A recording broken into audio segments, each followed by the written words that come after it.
Hello hi friends, ಹೇಗಿದ್ದೀರಾ? ಚೆನ್ನಾಗಿದ್ದೀರಾ ಅನ್ಕೊತೀನಿ. ನಾನು ಕೂಡ ಚೆನ್ನಾಗಿದ್ದೀನಿ. Welcome to Shyamala Bhimraj YouTube channel. ಇವತ್ತಿನ ರೆಸಿಪಿ ಬಂದ್ಬಿಟ್ಟು ಸಬ್ಬಕ್ಕಿ ಪಾಯಸ ಮಾಡ್ತಾಯಿದ್ದೀನಿ. ಯಾವ ಥರ ಮಾಡ್ತೀನಿ ನಿಮ್ಮ ಜೊತೆಗೆ ಶೇರ್ ಮಾಡ್ಕೊತೀನಿ. ಬನ್ನಿ, ತುಂಬಾ ಸಿಂಪಲ್ಲಾಗಿರುವಂಥ ಸಬ್ಬಕ್ಕಿ ಪಾಯಸ ರೆಸಿಪಿ ಇದು. ಇಲ್ಲಿ ಮೊದಲಿಗೆ ಸಬ್ಬಕ್ಕಿ ಕೂಡ ಸಣ್ಣ ಸಬ್ಬಕ್ಕಿ ನೆನೆಸಿ ಇಟ್ಕೊಂಡಿದ್ದೀನಿ. ಅದಕ್ಕೆ ಸ್ವಲ್ಪ ಡ್ರೈ ಫ್ರೂಟ್ಸ್ ಕೂಡ ಹಾಕ್ಕೊತೀನಿ. ಬಾದಾಮಿ, ಗೋಡಂಬಿ, ದ್ರಾಕ್ಷಿ, ಸ್ವಲ್ಪ ಏಲಕ್ಕಿ, ಬಾದಾಮಿ ಪೌಡ್ರ್ ಕೂಡ ಇಟ್ಕೊಂಡಿದ್ದೀನಿ. ನೋಡಿ, ಕಾಣಿಸ್ತಾ ಇರ್ಬೋದು. ಇವಾಗ ಒಂದು ಕುಕ್ಕರಲ್ಲಿ ನೀರು ಕುದಿಯೋಕೆ ಇಟ್ಟಿದ್ದೀನಿ. ನೆನೆಸಿಟ್ಟಿದ್ನಲ್ವ ಸಬ್ಬಕ್ಕಿ ಕೂಡ ಇದಕ್ಕೆ ಹಾಕಿ ಒಂದೇ ಒಂದು ವಿಸಿಲ್ ಹೊಡೆಸ್ಕೊತೀನಿ. ಈ ಕಡೆ ಒಂದು ಕಡೆ ಹಾಲು ಕೂಡ ಕಾಯ್ಸೋಕೆ ಇಟ್ಟಿದ್ದೀನಿ. ನೋಡಿ, ಹಾಲು ಕೂಡ ಕಾಯ್ದಿದ್ದಾಯಿತು.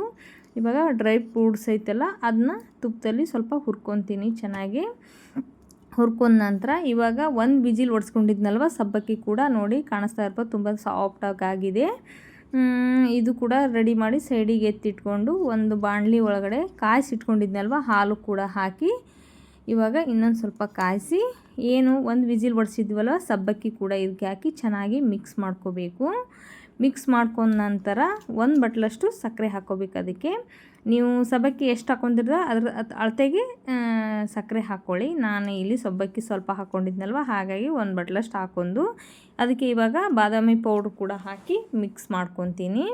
ತುಂಬಾ ಚೆನ್ನಾಗಿರುತ್ತೆ. 10 ನಿಮಿಷದಲ್ಲಿ ಮಾಡ್ಕೊಬೋದು. ಇವಾಗ ತುಂಬಾ ಬಿಸಿಲಿರುತ್ತಲ್ವ, ಈ ಥರ ತಣ್ಣಂದು ಏನಾದ್ರು ಮಾಡ್ಕೊಂಡು ತಿಂದರೆ ತುಂಬಾ ಚೆನ್ನಾಗಲ್ವ, ಆರೋಗ್ಯ ಕೂಡ ಚೆನ್ನಾಗಿರುತ್ತೆ.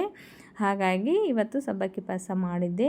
ಡ್ರೈ ಫ್ರೂಟ್ಸ್ ಕೂಡ ಹುರ್ಕೊಂಡಿದ್ನಲ್ವ ತುಪ್ಪದಲ್ಲಿ, ಅದು ಕೂಡ ಹಾಕಿ ಚೆನ್ನಾಗಿ ಮಿಕ್ಸ್ ಮಾಡ್ಕೋಬೇಕು.